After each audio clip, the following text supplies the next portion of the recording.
नमस्कार. श्री स्वामी समर्थ. मित्रांनो, नाट्यछंद या कार्यक्रमात आपलं स्वागत आहे. मित्रांनो, आज मी एका वेगळ्या विषयावर बोलणार आहे. विषय फार महत्त्वाचा आहे. आपण नाटकाला जातो, नाटकं पाहतो आणि तिसरी घंटा झाल्यानंतर रंगमंचाचा मखमली पडदा दूर होतो आणि आपल्या डोळ्यासमोर दिसतं ते नेपथ्य. नेपथ्य लक्षणीय असतं, त्याची उभारणी चांगली असते आणि ज्या वेळेला एखादा प्रवेश संपतो त्यावेळेला ब्लॅकआउटमध्ये ते रंगमंचावरील नेपथ्य, रंगमंच कामगार बदलत असतात. मला त्यावेळेला नेमकी शंका येते की या काळोखामध्ये ते रंगमंचीय कामगार नेपथ्य कसं लावत असतील आणि बदलत असतील. नंतर मी असा दृष्टिकोनातून बघायला गेलो की मला माझी राज्य स्पर्धेतली नाटकं आठवली. राज्य स्पर्धा ही फार जुनी आहे, त्याला 65 वर्षाचा इतिहास आहे. मित्रांनो, ज्या वेळेला आम्ही राज्य स्पर्धा करायचो त्यावेळेला नेपथ्य करणं आणि ते करून घेणं ते फार महत्त्वाचं असायचं. आणि म्हणून मला आठवते ती व्यक्ती की त्या व्यक्तीने त्या काळी आम्हाला फार मदत केली आणि ती व्यक्ती म्हणजे अनंत वालावलकर.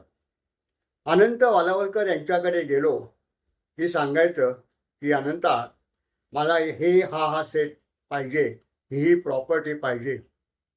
आणि ती व्यक्ती कुठलीही अपेक्षा न बाळगता आमच्या राज्य स्पर्धेतील नाटकाला ते नेपथ्य पुरवायचे.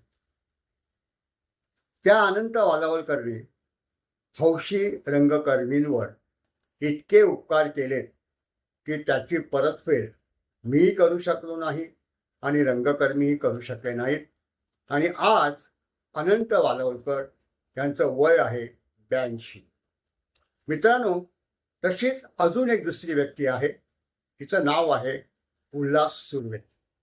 उल्हास सुर्वे ही व्यक्ती अनंत वालावलकर यांच्यानंतर हौशी रंगकर्मियांना नेपथ्य पुरवू लागली, प्रॉपर्टी पुरवू लागली आणि राज्य स्पर्धेत जी नाटकं सादर होती त्या सर्व नाटकांपैकी बहुतांशी नाटकं, त्याचं नेपथ्य, त्याच्या प्रॉपर्ट्या उल्हास सुर्वे द्यायच्या आणि रंगकर्मी आपली नाटकं सादर करायची.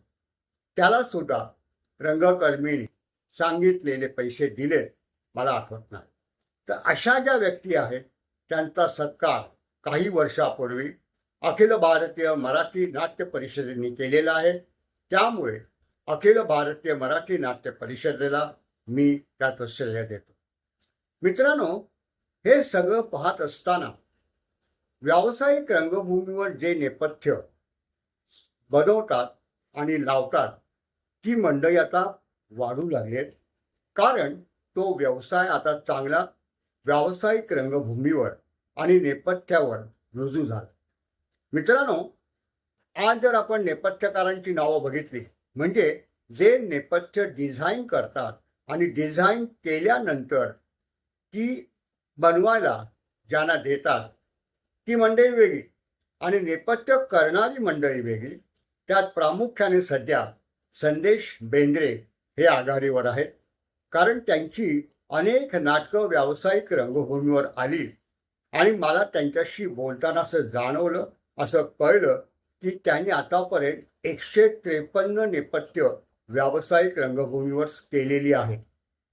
धन्य धन्य संदेश, धन्य.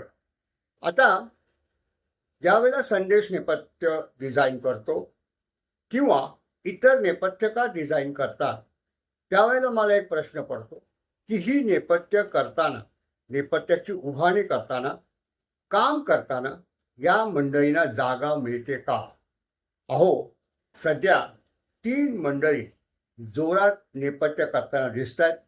त्यात एक आहे प्रकाश परब, दुसरे आहेत प्रवीण गवळी आणि तिसरे आहेत प्रवीण भोसले आणि चौथे आहेत सुरेश सावंत. या सगळ्या चारही नेपथ्य बनवणाऱ्या कामगारांची नाही म्हणत, मालकांची स्वतःची गोडाऊन आहेत. मित्रांनो, ज्या वेळेला आम्ही नाटकं करायचो त्यावेळेला उल्हास तर्वे, अनंत वालवलकर हे शिवडी इथे असलेल्या उघड्या नाट्यगृहात ती नेपथ्य बनवायची आणि आम्हाला बोलवायचे की बघा नेपथ्य बरोबर आहे की नाही. आणि ज्या वेळेला आमच्या नाटकाचं नेपथ्य ज्यांनी डिझाईन केलेलं असते ती व्यक्ती आमच्याबरोबर यायची आणि आम्ही ती पाहायचो. आणि आम्ही त्याच रंगमंचावर राज्य स्पर्धेतल्या नाटकाचं ग्रँड रिहर्सल करायचो. ती ग्रँड रिहर्सल करताना इतकं त्रास व्हायचा, कारण ते एकतर नाट्यगृह जे आहे ते उघडं आहे, त्याला समोरून पडदा नाही आहे, एक मोठा दरवाजा लावला जातो आणि उन्हामध्ये आम्ही ती नाटकाच्या रिहर्सल केलेल्या. ते जाऊन दे, तर व्यावसायिक रंगभूमीवर जी स्थित्यंतर झाली ती पाहता या चार मंडळींनी आजपर्यंत अनेक नेपथ्याची उभारणी केलेली आहे. त्याच्या आधी दत्तू मिस्त्री हे एक चांगले नेपथ्य बनवणारे व्यक्ती होऊन गेले. त्याचा सुद्धा सहभाग या मंडळींना लाभलेला आहे. आणि त्यामुळे रंगमंच कामगार संघटना ही अखिल भारतीय मराठी नाट्य परिषदेची बनलेली आहे आणि ही सगळी मंडळी त्याचे सभासद आहेत. मित्रांनो, हे सगळं झाल्यानंतर नाटकाची संहिता नेपथ्यकाराने वाचल्यानंतर ते नेपथ्य उभारण्यासाठी म्हणजे बनवण्यासाठी जवळजवळ 20 दिवस जातात. तरीही जर ती संहिता आवडली, त्याच्यावर वध झालं आणि ते डिझाईन ज्यावेळेला दिग्दर्शक मान्य करतो, त्याला संमती देतो, त्याच्यानंतर ती नेपथ्य उभारणी नेपथ्याचं काम सुरू होतं. त्यामुळे काही वेळा काही नाटकांची नेपथ्य ही 10 दिवसात सुद्धा बनली जातात. त्यामुळे माझं तुम्हाला एक प्रामुख्यानं सांगणं आहे की ज्या वेळेला तुम्ही नाटक पाहायला जाल आणि रंगमंचाचा पडदा, मखमली पडदा ज्या वेळेला दूर होईल त्यावेळेला सर्वप्रथम दिसतं ते नेपथ्य. आणि म्हणून नाटकाचे कथानक किंवा नाटकाचे प्रवेश सुरू होण्या अगोदर डाव्या बाजूपासून उजव्या बाजूपर्यंत तुम्ही सगळं नेपथ्याचं अवलोकन करा, म्हणजे तुम्हाला कळेल की त्या नेपथ्यकाराने किती परिश्रम घेतलेले आहेत आणि ते बनवण्यासाठी त्या मंडळींनी सुद्धा किती परिश्रम घेतलेले आहेत. मंडळींनो, एक अजूनही सांगावीशी गोष्ट वाटते की ज्या ज्या वेळेला नाटकाचे प्रयोग सुरू असतात, नाटकाचे प्रवेश चालू असतात आणि ज्या वेळेला ब्लॅकआउट होतो त्यावेळेला नेपथ्य बदललं जातं. आता हे नेपथ्य बदलताना या काळोखामध्ये ते बरोबर मंडळी लावतात कशी, हा मला पडलेला प्रश्न आहे. म्हणून मी संदेश बेंद्रेंना त्याबद्दल विचारलं असता ते म्हणाले की ही जी उभारणी आहे ती तशी कठीण नाही आहे, कारण आम्ही रंगमंचावर मार्किंग केलेलं असतं आणि त्या मार्किंगप्रमाणे रंगमंच कामगार हे नेपथ्य लावतात. त्यामुळे या नेपथ्यकाराला जसं आपण श्रेय देतो तसंच रंगमंचीय कामगारांना सुद्धा श्रेय द्यायला पाहिजे. मित्रांनो, हे रंगमंचीय कामगार आहेत ना, ते सकाळी घरातून 6 ते 7 वाजता निघतात, प्रत्येकाच्या गोडाऊनमध्ये जातात, त्या नाटकाचं नेपथ्य टेम्पोवर लोड करतात आणि नाट्यगृहात येतात. आणि नाटकाचा ज्या वेळेला प्रयोग असेल त्याच्या 2 तास आधी ते नेपथ्य त्यांनी वरती चढवलेलं असतं आणि ज्या वेळेला नाट्यगृहाची त्यांना संमती मिळते त्यावेळेला ते नेपथ्य लावतात आणि बाजूला बसतात. नाटकाचा प्रयोग जेव्हा संपतो त्यावेळेला ते नेपथ्य काढतात, परत टेम्पोत लोड करतात आणि ते नेपथ्य त्या गोडाऊनमध्ये परत अनलोड करून आपापल्या घरी जातात. म्हणजे रंगमंच कामगार दिवसातून किती तास काम करत असतील याचा तुम्ही उलगडा करा. एकंदर 12 ते 15 तास ही मंडळी काम करतात आणि नंतर घरी जातात. ज्यावेळेला रात्री नाटक असतं त्यावेळेला सांगायलाच नको ते किती वाजता घरी जात असतं. मित्रांनो, त्यामुळे नाटकाला या रंगमंच कामगारांना प्रथम श्रेय देणं फार उचित ठरेल आणि म्हणून या रंगमंच कामगारांना माझ्या माझा हात जोडून नमस्कार.